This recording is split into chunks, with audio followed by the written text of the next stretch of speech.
Junie B. Jones is a party animal. Chapter 4, Packing My Bags.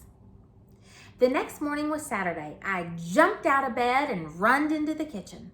Then I got a big, giant plastic bag and I runned back to my room to pack for Lucille's. First, I packed my favorite pillow. Then I packed my pajamas and my bathrobe and my slippers that look like bunnies. Also, I packed my blanket and my sheets and a small, attractive throw rug. Finally, I packed my stuffed elephant named Philip Johnny Bob. He looked up at me from inside the bag. "Yeah, only here's the problem," he said. "You're not actually supposed to put me in a plastic bag, 'cause I could suffocate in this thing." My eyes got big and wide. "Oh no," I said real upset. "I forgot about that." That's how come I quick got my scissors and cut air holes for that guy. Philip Johnny Bob sniffed the air. "Better," he said. I petted his trunk. Then I went into the family room and I watched cartoons until Mother got up. Pretty soon I heard her slippers in the hall. Here's a picture. Mother, I'm all ready," I said. "I'm all ready to go to Lucille's."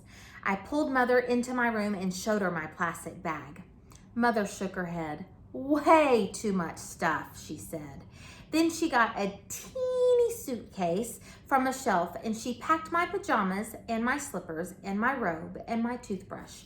After that, she got a sleeping bag from her closet and she put my pillow on top of it. "There, that's all you'll need. You're all set," she said. I springed into the air. "All set," I hollered real joyful. "Junie B. Jones is all set for Lucille's." After that, I quick grabbed Philip Johnny Bob and I dragged my stuff to the front door. "All righty, let's be on our way," I shouted, very excited. Mother was in Baby Ollie's room. She didn't come. "Okie dokie, I'm going outside now. Junie B. Jones is going outside to get in the car," I shouted louder. Just then, Mother run to get me. "No, Junie B, no, I'm not taking you to Lucille's. Remember, Lucille's Nana is picking you up at 3 o'clock. I told you that. I'm sure I did." All of a sudden, my shoulders got real slumping, 'cause I didn't actually remember that information. That's why. "Darn it," I said, very sad. 3 o'clock takes forever. After that, I slumped to the table and I ate my breakfast. Then I sat on my front step and I swinged on my swings and I read some books and I ate a cheese sandwich and I counted to 1,000,000 bazillion. I sat on my steps some more and then guess what? 3 o'clock finally came. I saw the big gold car in the driveway. "Hey, she's here! She's here! She's here!" I yelled, real thrilled. Mother and Daddy hurried to the door. "Are you ready to go?" said Mother. "Ready!" I yelled. "Junie B. Jones is ready to go." The Richie Nana got out of her car. I throwed my arms around her. "Hello, Nana. Hello, hello. I've been waiting for you the whole livelong day." Here's a picture. See her hugging Nana? Mother pulled me off that woman. "Sorry," she said. "I'm afraid Junie B has a little extra energy in her. She's been sitting on the front step for hours." I leaped way high in the air. "Sitting on the step," I said. "Junie B. Jones has been sitting on the step." Daddy and Mother carried my things to the big old Cadillac. And guess what? When they opened the door, Lucille and that Grace were already in the back seat. "Lucille! Grace! I didn't even know you were already here. And so this is a delightful surprise." I reached inside to try to tickle them, but Mother pulled my hand away. "Please, Junie B, don't start," she said. I saluted her. "Aye, aye, Captain." I said, real hilarious. After that, I got in the car and bounced on the softy seat. Only too bad for me because I accidentally bounced too high and I banged my head on the roof. That Nana did a gasp. I patted her. Yeah, only that didn't even faze me, I said. After that, I buckled up my seatbelt and I waved goodbye to Mother and Daddy, and Nana drove us away. Chapter 5, Going to the Ball. Lucille was sitting in the middle. She whispered real quiet to me and that Grace. Beg for my poodle, she said. You promised, remember? You promised to beg for my poodle. Me and that Grace looked and looked at each other because we didn't actually want to do that particular thing. Lucille poked us. Come on, you promised, she whispered. You promised to beg. I did a sigh. Then I thinked about what to say. Finally, I took a deep breath. Hey, Nana, guess what? Lucille wants a poodle, apparently. So could you buy her one, do you think? I asked. Yes, could you? Asked that Grace, because she's making us beg you, or else we can't spend the night. That Nana's mouth came all the way open. Oh, so that's what this is about, huh? Well, my granddaughter knows perfectly well that I'm allergic to dogs. So you can tell Lucille that a poodle is out of the question, I'm afraid. I patted Lucille, very understanding. A poodle is out of the question, we're afraid, I said. Lucille kicked her feet up and down. Beg harder, she whispered. You have to beg harder. I did a frown. Are you firm on that, Nana? I asked. No poodle, Lucille, said the Nana, very snappish. Lucille kicked her feet some more. I knew that dumb idea wouldn't work, she grouched. Just then, the car stopped in front of an iron gate. Grace's eyes opened big and wide. Wow, this gate looks like a castle gate, she said. Lucille smiled a teeny bit. It's not a castle gate, you silly head.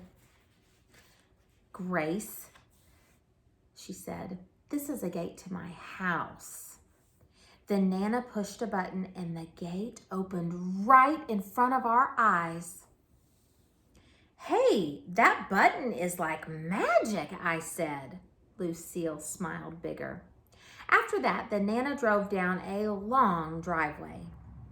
She stopped in front of a big, beautiful house. Lucille jumped out of the car and ran inside. Me and that Grace followed after her. And guess what? Lucille's house was even beautifuler on the inside. Even beautifuler than it was on the outside. There was a beautiful long row of stairs, and a beautiful big bowl of flowers, and a beautiful giant sparkly ceiling light made out of glass. I did a gasp at that glistening thing. That light takes my breathing away, I said. Lucille skipped all around in a circle. She sang a loud song in our ears. See, I told you I was rich. See, I told you I was rich, she sang. She made that song up, I believe. After that, she took our hands and showed us all the rooms in her house. She showed us the living room and the dining room and the kitchen and the big giant patio and the daddy's office and the mother's office and the family room and the pool room where you play pool and an outside pool where you swim and the hot tub and the library and the gym and the Nana's room and the mother and daddy's room and the fancy gold bathroom with the jacuzzi and the brother's room and a whole bunch of guest rooms. Then finally, Lucille showed us her very own bedroom. And it looked like a bedroom where a princess lived. Lucille's bed had pink frilly roof on top of it. This is called a canopy, she explained. It matches my pink silk draperies and my pink silk bedspread and my pink telephone and my plush pink rug and my wallpaper with pink flowers in it. And see my TV and my stereo and my computer and my CD player, she pointed to the corner. And did you notice all my big stuffed animals standing over there? She asked. My eyes popped out at those giant guys. The giraffe was bigger than me even. Me and that Grace ran to play with them. No, stop, don't, shouted Lucille. You're not allowed to touch them. They're just for show. Huh? Said that Grace. What? I said. How come? Because they were expensive. That's how come, she said. Those animals costed my Nana a fortune. Oh, I said, kind of disappointed. Oh, said that Grace. We sat down on Lucille's bed. Lucille shouted at us again, no, get up. You're not allowed to sit there. That bedspread is just for show. See the picture here? Me and that Grace springed right off of there. Lucille quick smoothed material with her hand. Don't you two know anything, she said. The bedspread is made out of silk. I told you, I'm not allowed to get it soiled. Oh, I said. Oh, said that Grace. After that, Lucille skipped over to her dresser and she pressed a button on her mirror. A million bazillion lights came on. Look at this, she said. This is my very own professional makeup mirror. It's the same kind of mirror that they use for movie stars. My Nana brought it all the way back from Hollywood, California. Me and that Grace run to that sparkly mirror. We looked at ourselves in the bright lights. We sticked out our tongues and made funny faces. Lucille quick turned it off. This is not a toy, she grouched. After that, me and that Grace just stood very still. And we didn't touch anything. This is going to be a long evening, I said, kind of quiet. Only just then, something very wonderful happened. Lucille's Nana came in the room, and she was carrying a big box of dress-up clothes. I thought you little gals would have some fun with some of my old evening gowns, she said real nice. They're as old as the hills, but they're still quite stunning. Lucille ran to the box, speedy quick. Let's play Cinderella, she said. She pulled out a beautiful, sparkly pink gown. I'm Cinderella, she shouted. Then that Grace shoved me out of her way, and she ran to the box too. She pulled out a sparkly blue gown. I'm the fairy godmother, she yelled. I did a huffy breath at those two, 'cause now I had to be the ugly stepsister, probably. I bended down and I searched through the box very carefully. Then all of a sudden, my hands felt something long and silky and soft. I quick pulled it out of there. The Nana's whole face lighted up. Oh my goodness, my old feather boa, she said. Why, I haven't seen that thing in years. I danced all around with that lovely thing. I love this, Nana. I love this feather boa. Just then, another great idea popped into my brain. Hey, I know. I will be the famous singer that sings at Cinderella's ball.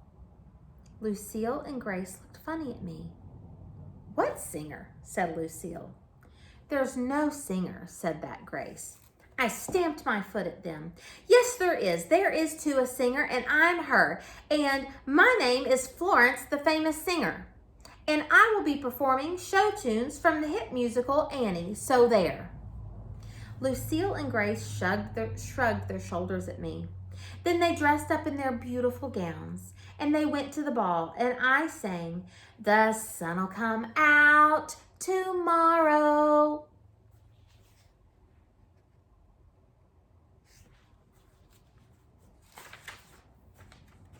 Chapter 6, Bouncing. After we finished playing Cinderella, the Nana called us to dinner. Me and Lucille and Matt Gray skipped into the big dining room. We sat at a long, shiny table. Pretty soon, Lucille's Nana came in from the kitchen and she gave us our dinner. But guess what? Its name was Beans and Frank. Hooray, I said, hooray for Beans and Frank, because this is my favorite kind of home cooking. The Nana did a teeny smile.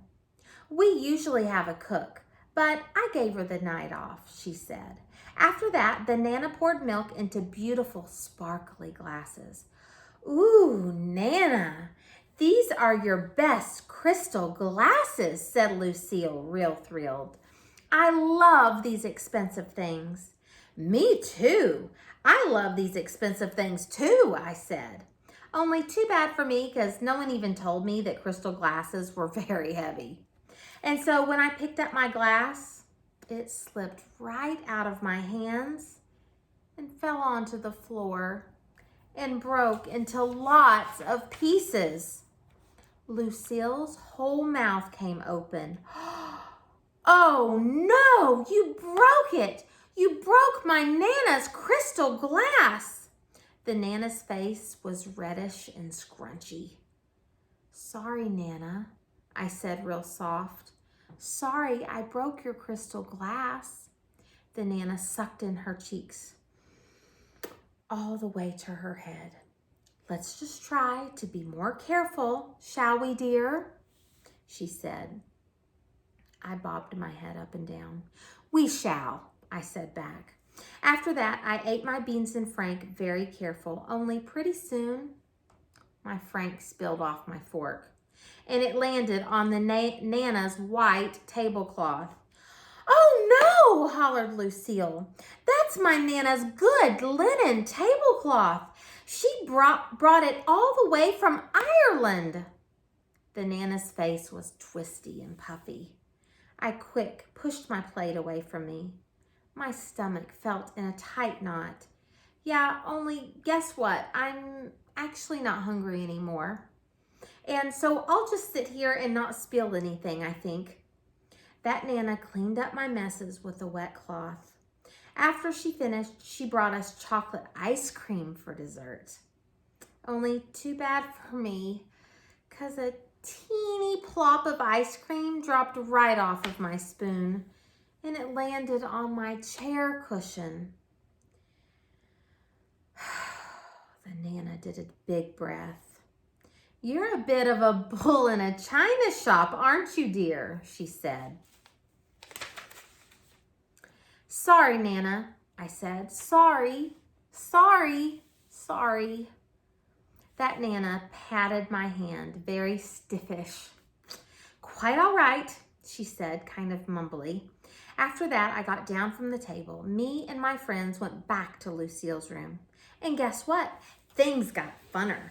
Because Lucille said we could play with the games in her closet on account of they weren't even expensive. First, we played Chutes and Ladders. Then we played Twister and Bingo and Chinese checkers and Tic-Tac-Toed and Candyland. Plus, we also played Let's Spin Till We Get Real Dizzy and Fall Down. And guess what? I didn't even break anything. Hey, I think I'm getting the hang of this party, I said, very happy. Just then, the Nana knocked on Lucille's door. Time for you ladies to put your pajamas on, she told us. I danced all around the room, real happy. Hooray, I said, hooray for pajamas, because I brought my favorites. I quick put them on. See them, Nana? See how biggish and baggyish they are? That's how come they feel so comfortable. The Nana's eyes looked down at me.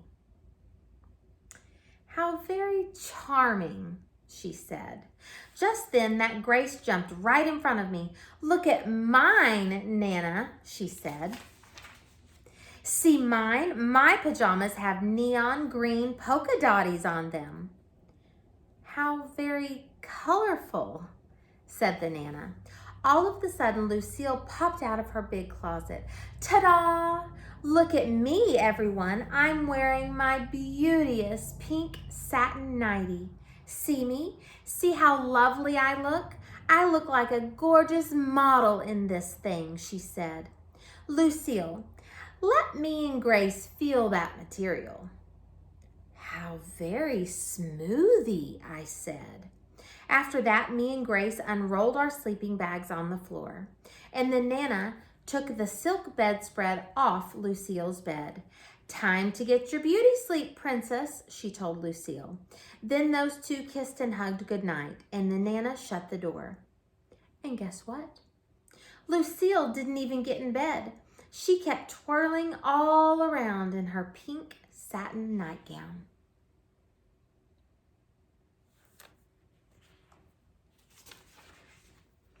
This is how models twirl, she said. They twirl so you can see their fronts and their backs. Lucille wouldn't stop twirling. See my front? See my back? She said. Me and that Grace got up on her bed to watch her twirl. Lucille's bed was soft and cushy. We bounced up there a teeny bit. Lucille stopped twirling. Hey, don't, she said. That bed is for beauty sleep only. I patted her bed very admiring. Yeah, only it's too bad we can't actually play up here because this mattress is a bouncy one, I said. Just then, Lucille's face did a sneaky smile. Wanna bounce, she said real soft. Want to really, really bounce? She tippy-toed to the door and looked down the hall. Come on, she whispered. Follow me. I grabbed Philip, Johnny, Bob, and followed after Lucille and that Grace. We tippy-toed down the hall and around the corner.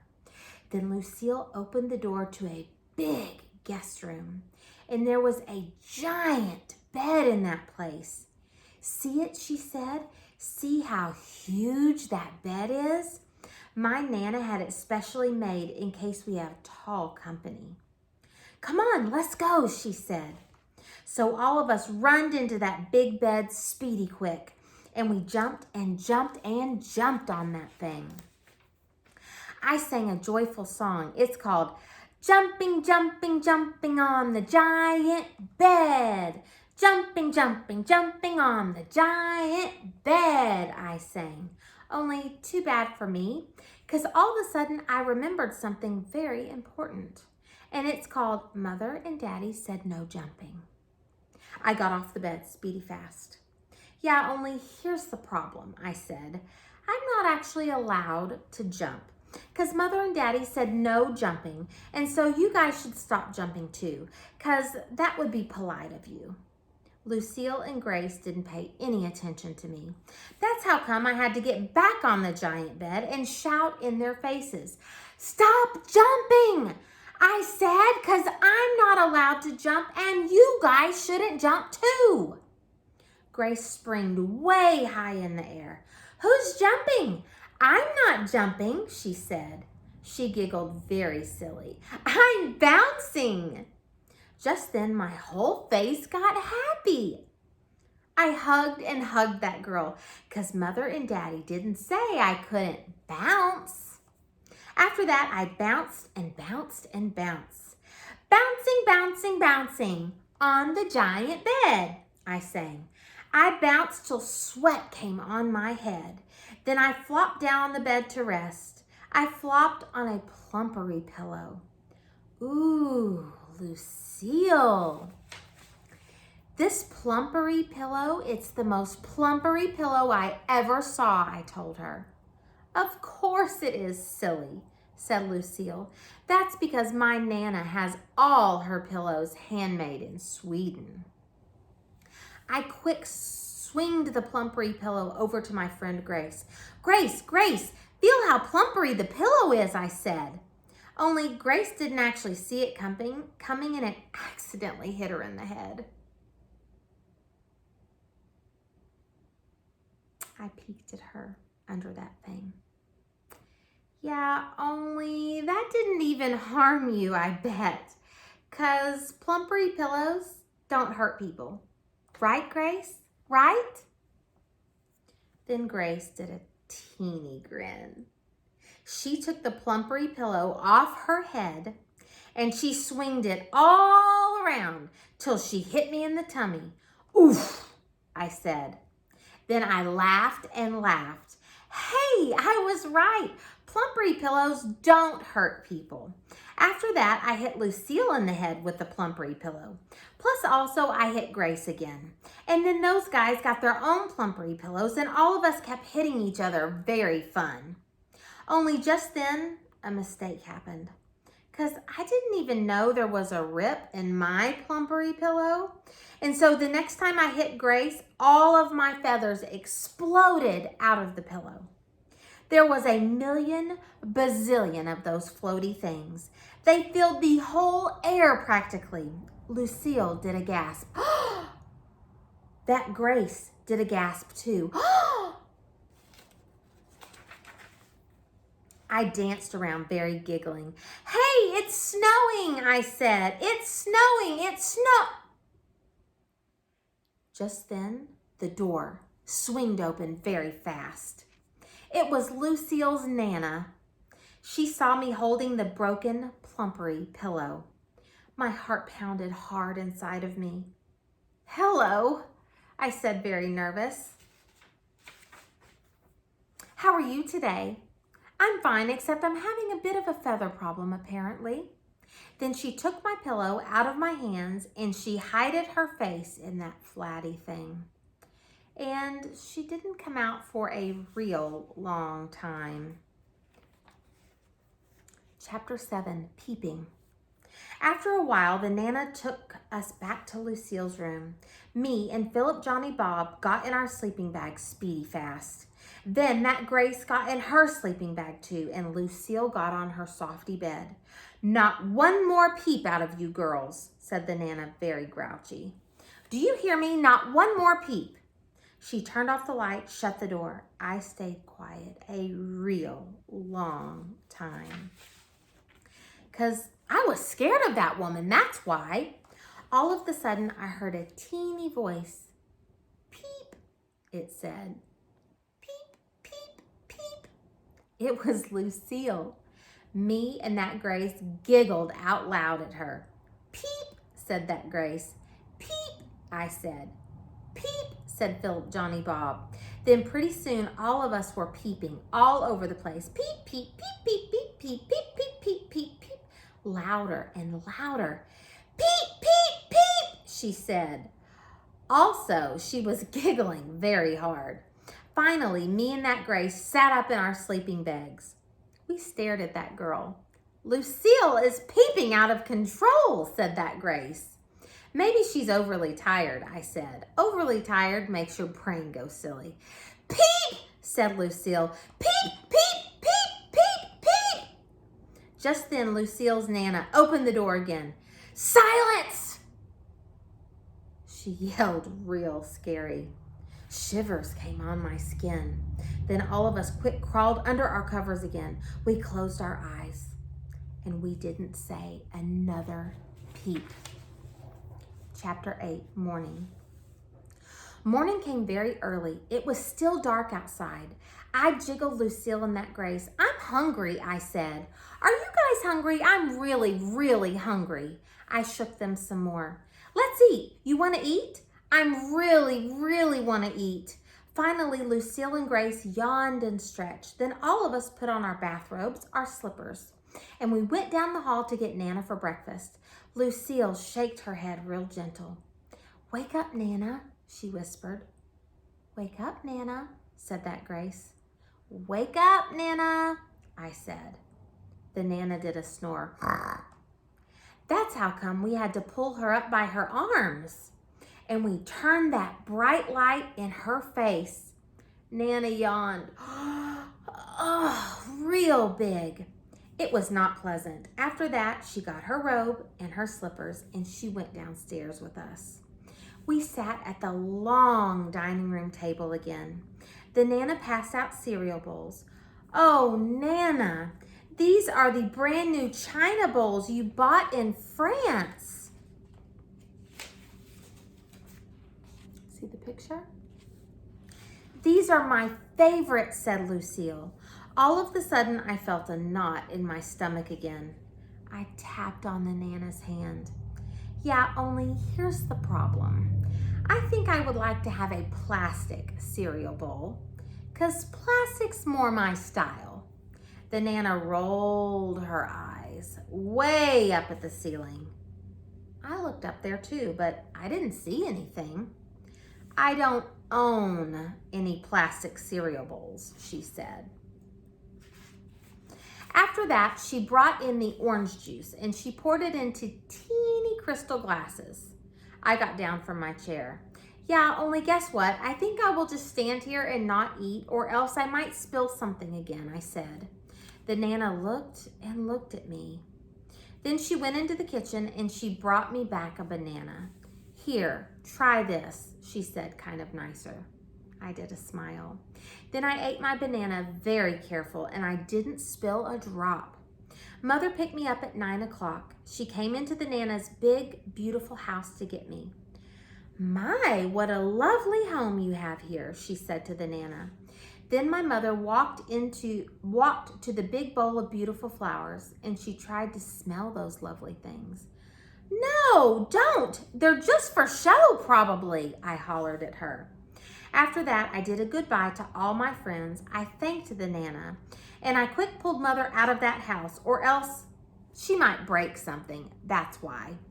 I run down the steps, I got in my car, and I rubbed my hand on the back seat. It was not as soft as the Nana's back seat. I smiled, very relieved. It's good to be back, I said. My mother drove down the long driveway. My stomach growled real loud. Guess what? My tummy is still hungry for breakfast, 'cause I didn't actually eat much this morning, I said. Mother laughed. I swear, Junie B, your stomach is a bottomless pit, she said. Just then, another great idea popped into my head. Mother, hey Mother, maybe you and me can stop at Grandma Miller's for breakfast, 'cause she fixes blueberry pancakes every Sunday morning. And blueberry pancakes is my favorite breakfast in the whole world.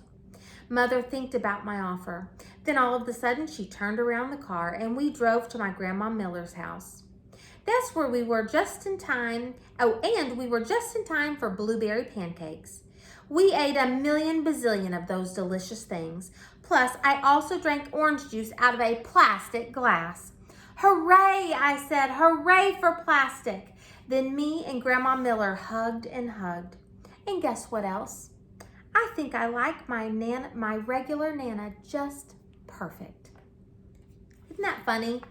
That Junie B. She is a crazy girl.